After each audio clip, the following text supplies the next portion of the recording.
Friends, yesterday we learned how net of light is connected to all beings and it's the gift from above, the upper world. Author Sharon writes about experiences about the empowered women, how they overcome their worldly problems with the net of light meditations. So the benefits they had after connecting to the grandmothers was not only the worldly pleasures, and they had immense calmness and peace in them. She also shares the way she felt funny to ask grandmothers for some material help, but her fortune turned and she attributed it to the grandmothers. Why? She had a feeling that grandmothers are there to just share the wisdom, share the divinity to earth. Her work is just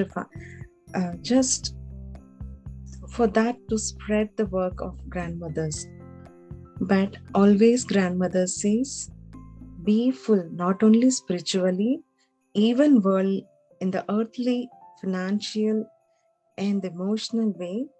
Be full, be happy, and then with that love, spread the work of grandmothers.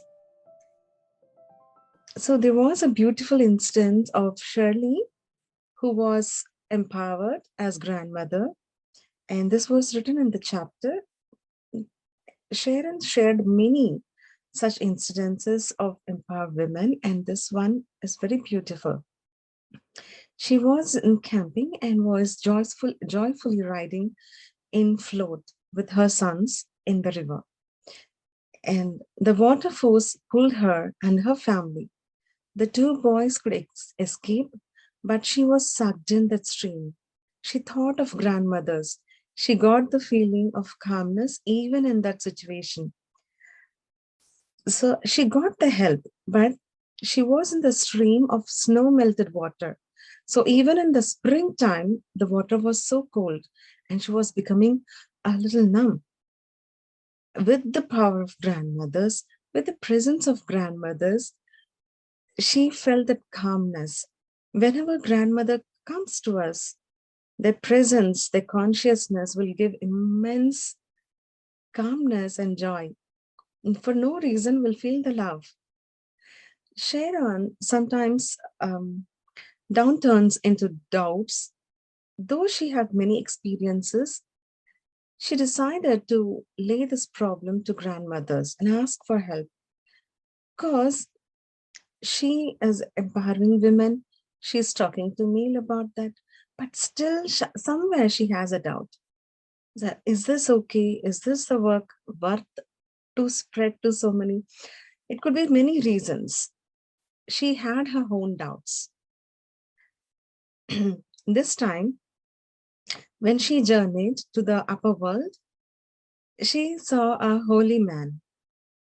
He showed a mass gray cloud covering the earth, is huge gray cover, as a layer covering the earth. They said, this gray cloud covers earth and also you. You are losing sight of your purpose.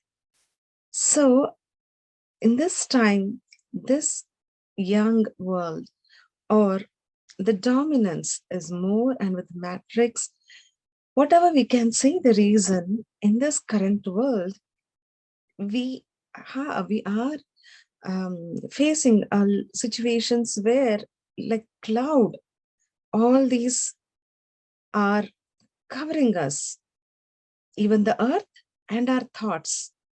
So the vibrations of fear, despair of the entire world affects each and every one.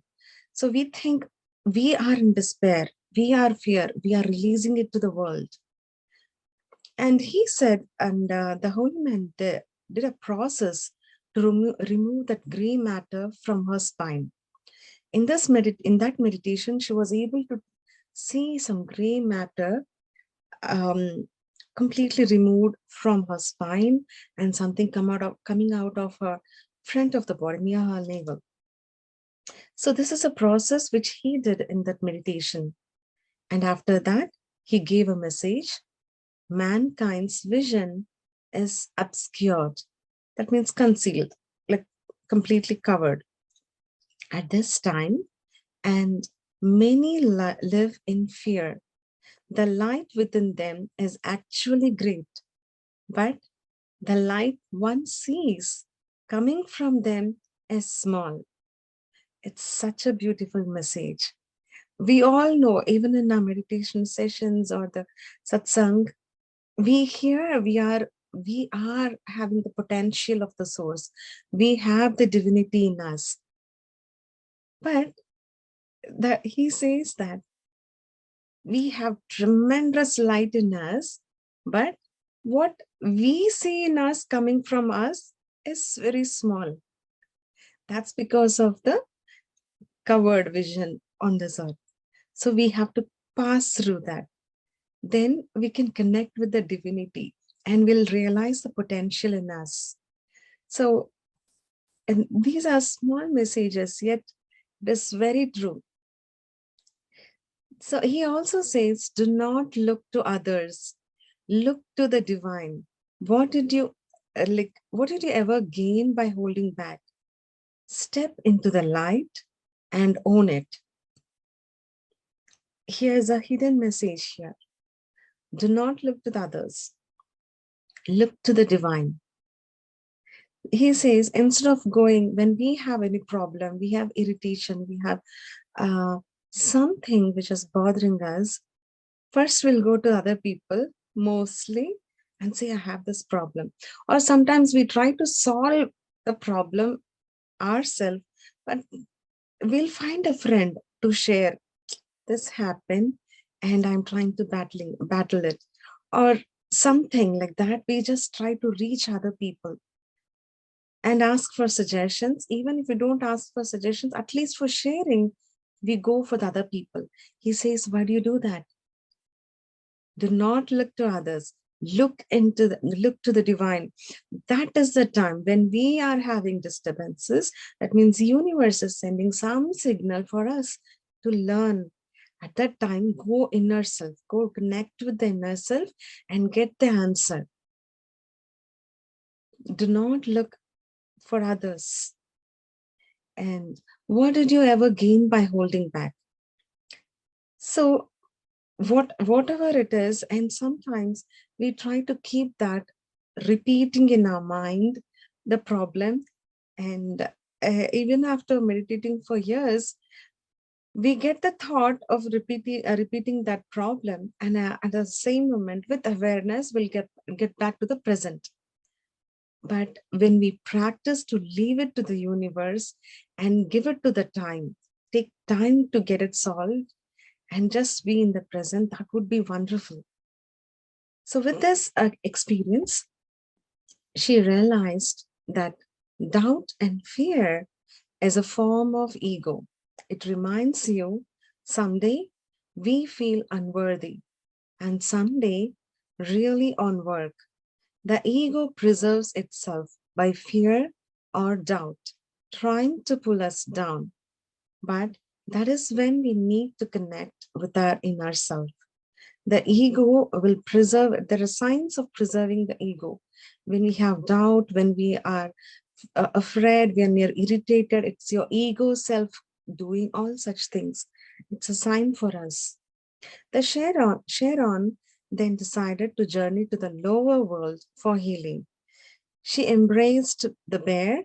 She asked to fill her with purity and confidence. They did a process which resembles a dance of Northern Europe and America. So these dances we do going around and round like Garba, Dandiya, Batkama, all this, even the traditional tribal dances, if you see, they'll be going in circles. So this is a kind of way to raise the energy and activate our chakras. She felt it too. And with that filled energy, she was asking the bear for how to be confident of the work. And bear says, do not be awed by the work. It is not special. It is not only yours to do. Take an almost matter-of-fact attitude towards it.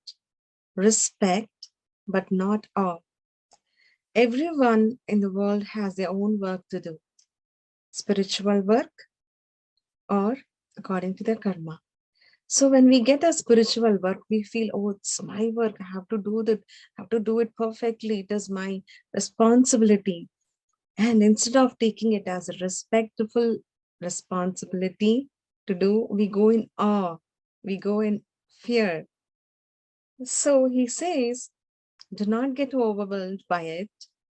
If it is done by the Spirit, it will flow easily. So if the Spirit is guiding you, the work will go easily. We don't have to ponder or we don't have to worry about how to complete it. He adds, don't wait to be perfect. Don't wait to be perfect to do anything. Just do it. So this message Patriji gives a lot. Don't reach the point of A to Z. If you know A, say it with confidence. If you know B, spread it with confidence. So with this, we have completed the chapter 10.